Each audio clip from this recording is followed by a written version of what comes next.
What's going on, guys? So UPS just came to the house and I'm really excited. They just dropped off one of my new clutches. Kind of destroyed my brand new one the other day. This thing we pulled it out and there's some cracks in it, as you can see. Never a good thing, so we kind of installed that improperly, which is never a good thing. But so UPS just showed up. I'm really excited. I'm going to unbox the new clutch and then show you guys some of the new stuff I'm doing on the motor today. This is going to be a shorter vlog, nothing too crazy, nothing wild, but let's go ahead and get into unboxing this thing, and then we'll go out in the garage and I'll show you guys what I'm doing on the motor today.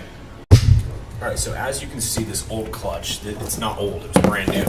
We kind of installed it improperly, and like right here, so what ended up happening was I didn't line up the splines correctly when I put this on before. I wasn't paying attention. It was like one of those real late nights.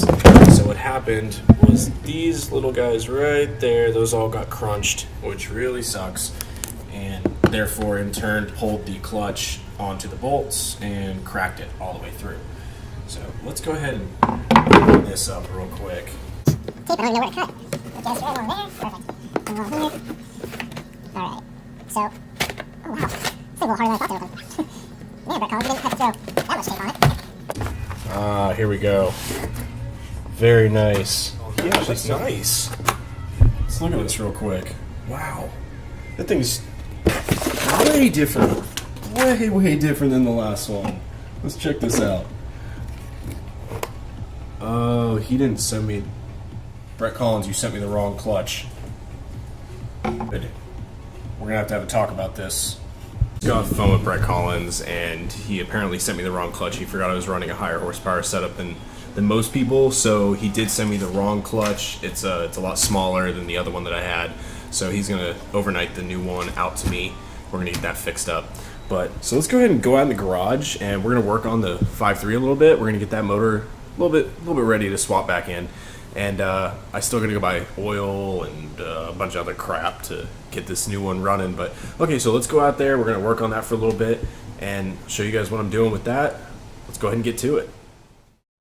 So I'm gonna go ahead and get the alternator on. Now the issue with the 5.3s is when you get them, they don't have this bolt hole drilled out, which sucks. So you actually have to drill and tap this. So I'm gonna go ahead and get that done. You pretty much bolt up the you bolt this up real quick at the bottom. You go ahead and get that bracket connected right here. And then right there, you line up the other hole, and then you start drilling on in, and then you tap the hole out, make some threads, you're good to go. So I'm gonna go ahead and get that done real fast. I gotta fix these motor mounts. They're all jacked up too, which sucks. Pull this pan off later on tonight. I'm gonna swap the pan over, so that'll be all finished. And yeah, we'll be pretty much almost ready to put this motor back in and get this car running, because I am just overly excited and very upset that this happened. Now let's go ahead and check this motor out real quick. So right here, as you can tell, something got inside my motor and just ate its way around the intake side. Not fun at all. So whatever it was, not sure what it was exactly, but it really chewed that the hell up. And then over here inside the combustion chamber, the exact same thing, right along here, right along the intake side. Those edges are all eaten up. So we're gonna have to figure out what exactly happened, how to fix this, and if we can use it as a spare block on the side. Okay, so I'm gonna go ahead and bolt this alternator up, get it in its one spot at least, and then we will drill and tap the secondary hole for it. Alright, so go ahead and bolt this sucker on into here real quick. Pull out. So I'm gonna go ahead and find the right correct size drill bit, and then we'll go from there. Alright, so I went ahead and grabbed this kit out real quick, and I already sized this. This is an M10 by 1.5. So we're going to go ahead and drill this out. I already got the correct size drill bit that we needed for this, so let's toss this on the drill. We'll go ahead and drill the hole, and then we will tap it with this, get our threads going, and then we will have a perfect hole. Be great. Alright, let's go ahead and get this done.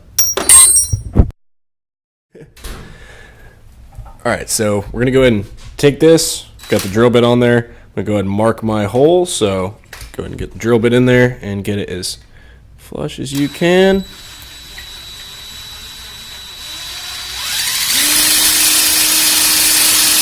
Alright, that should give us a nice little spot to go from. So I'm going to pull the alternator bracket back off, and then we will go ahead and drill all the way through that.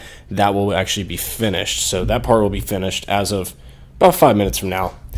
Then I'll go ahead and pull the pan off. We'll swap over the this old crappy pan for the Canton pan, because that's a pile of junk.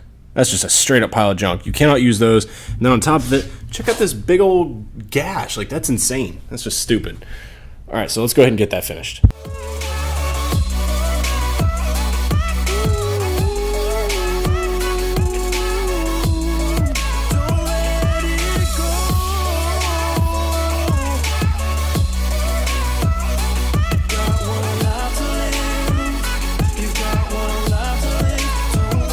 So just finished up the alternator bracket a little bit ago, and I also decided to do a few more things. So it's already gotten dark, and I decided to toss on a whole bunch of parts onto my motor. So we'll go over that real fast and then go from there. So cleaned up my Canton pan. That's all cleaned up now, so that's ready to go on. I still have not pulled off this pile of junk pan. Our alternator is now securely on. Got that bolt completely finished, so that's cool. That works good. And I went ahead and put on my power steering, my LS6 intake, fuel rails, everything else. So, you know, it's getting there. We're one step closer to tossing this back inside the car. Alright guys, if you liked what you saw today, if you could, please go hit the subscribe button. Share these videos as well. It really helps out a lot. And on the next video, I think my buddy Brett's going to come over. He was talking about, like, he got some parts for his bike, so he wants to put together his BMX bike. He's going to be joining a lot of the episodes from now on. So if you want to go look him up on Instagram, King Wazowski. Check his page out real fast. He's another truck guy. He's the one that's got me into all these truck stuff lately. And yeah, so these next few episodes might be really cool, especially once we get this motor back in. So a few more days. I'm waiting on that clutch setup, and then we're good to go. So, all right, guys, I'll see you on the next episode. And as always, have fun with whatever you're doing. All right, see you guys next time.